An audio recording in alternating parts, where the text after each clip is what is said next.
Most Canadian investors will choose to invest in Canadian banks because they are considered safe and also strong. 30% of the TSX is the financial sector, and the TSX has outperformed the S&P 500 for almost over a year. So investing in the Canadian banks is a no-brainer. Why wouldn't you invest in the Canadian banks? It's already hard enough to choose which bank you want to bank with, but now you have to choose which bank you want to invest in. Canada has many banks that you can choose from. But today in this video, I'm going to help you choose which bank you should be investing in. If you ask any veteran Canadian investor, they'll probably tell you, yeah, go ahead, buy the banks, but specifically they'll tell you to buy, RBC or TD Bank. Also guys, we hit 1K subs, and honestly, I feel truly blessed. I'm glad that I have an audience to share my knowledge and experience with, and I hope you guys stick around for my full financial journey. So again guys, thank you so much, and make sure you guys subscribe. Now, from what the information I found out, the results might shock you and they might not shock you, depending on where you've been in this market. So if you follow me on Blossom, you might have seen that I just bought BMO stock. I originally had Bank of Nova Scotia, but that turned out to be one of the weakest banks according to the data I just found. Which bank do you think was the strongest according to the data? BMO. I bought it for a reason. The balance sheet after the earnings, even though it missed earnings, it turned out to have great profit margins, and we are going to go into that data. I'm just going to remind you, we are ranking these banks based on the profit margins. So here are the numbers. All right, we'll see that BMO is number 1, then National Bank of Canada, then TD, Royal Bank, Bank of Nova Scotia, and then CIBC. Now this whole system we have going here with the profit margin, return on equity, and return on assets, I originally got that from Dalio. This is how he chose his stocks. So you might have seen many videos on Canadian banks. However, majority of those videos talk about the past performance of these stocks, and they don't put too much emphasis on the balance sheet of these companies. Now, don't forget guys, we are stock investing. However, we are investing in businesses.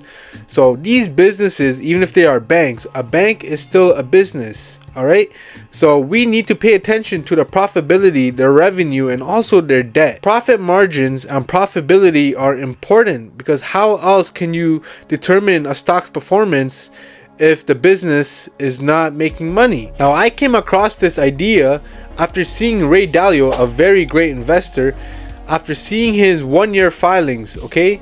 And I noticed that he was investing in the banks, the American banks like JP Morgan and Bank of America. Now, this guy has been bearish since last year, and he just decided to start investing in banks, and I was wondering why.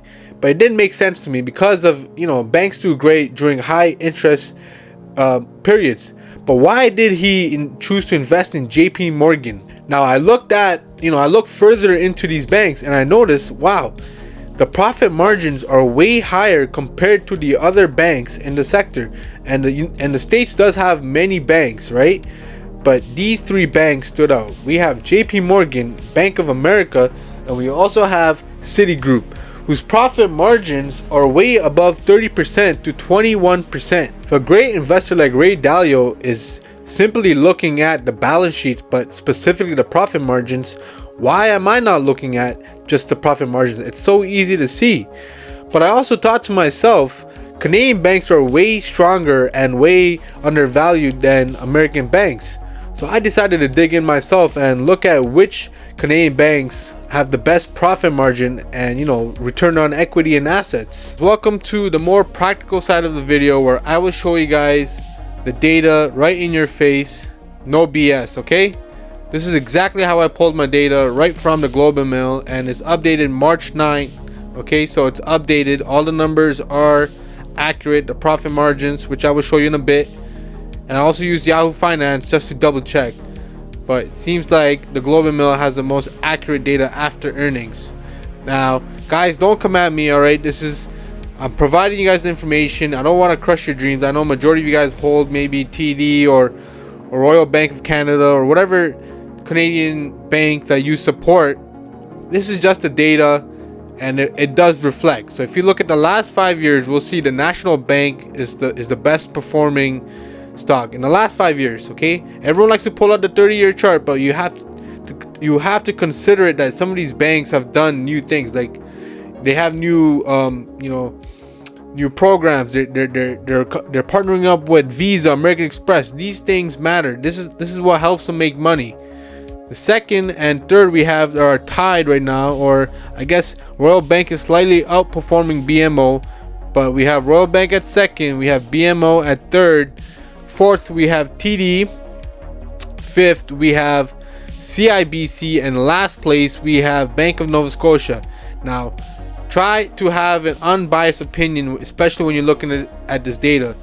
All right, we all like to support our stock, but you have to look at the data. I have Bank of Nova Scotia. It is the worst performing bank so far, and I understood that, and that's why I made a move. I had to make a move. I had to go out and buy BMO stock because I looked at the numbers. I saw that it's still slightly underperforming the market, and I've also seen that a lot of people do not own BMO, which makes me even more bullish. That from Ray Dalio. This is how he chose his stocks. So if you look at the stocks, if you look at the American banks, JP Morgan, Bank of America, and Citigroup, they're priced around the same thing with the with the profit margin, return on equity, return on assets, and you'll see that majority these three are performing slightly similar to our Canadian banks. However, the American banks, they're more overvalued, and our banks are undervalued. Their banks are private, believe it or not, and our banks are not private. They're pretty much government backed. So it does make our banks way safer to invest. Now, if we're running with the same profit margins, and you'll see that their banks have ran up a lot, with the stock price, there's a good chance that investors outside of Canada, and these are listed on the American exchanges, they are going to invest in these stocks in our companies. So if we look at BMO, its profit margin 50.67%. I did not believe this number, because before earnings it was actually about 30%. It was almost tied with TD. But if you can see, even National Bank after earnings blew TD and Royal Bank out the water. All right, now I didn't believe this number, but I'm going to show you guys right now on the Globe and Mail website. Bank of Montreal profit margin 50.67%, guys. I'm not making this number up. Now, if you actually see value in the stock, you'll see that BMO is the stock to buy, especially with its return on equity and return on assets. It's beating every one of these companies except for National Bank when it comes to the return on equity. Now, originally I had BMO first, TD second, Royal Bank third, National Bank fourth, and of course Bank of Nova Scotia fifth, and CIBC sixth. But after earnings, these numbers change greatly. So imagine how the numbers and how these will rank, in the next 2 quarters. It's very interesting to see. But right now my bet is on BMO to be one of my longer term holds, especially because if you've been seeing all these covered call option stocks, they're made by BMO, majority of them, versus you don't see one from TD, you don't see one from Bank of Nova Scotia. Majority of these covered call stocks are from BMO, and this is a great strategy, especially during the bear market. You'll see a lot of investors have chosen to do covered call options, but that's besides the point. Bank of Nova Scotia, I still have this stock because it's so oversold, right? I haven't bought this stock because I believe long term it's a great stock.